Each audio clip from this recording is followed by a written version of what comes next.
শুভেচ্ছা। এখন আমি আপনাদেরকে দেখানোর চেষ্টা করব সিলেটের যে সাদা পাথরের সৌন্দর্য। তো আমরা অনেক মজা করতে আসছিলাম, মাঝখানে বৃষ্টি আমাদেরকে বাধা দিল। বৃষ্টির কারণে আমাদের মজা খুব একটা বেশি হচ্ছে না, তারপর আমি চেষ্টা করতেছি আপনাদেরকে দেখানোর জন্য সিলেটের সাদা পাথর।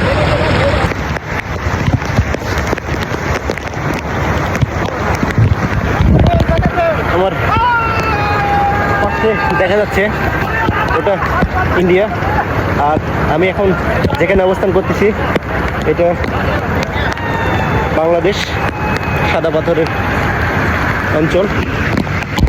বলেন ভিডিও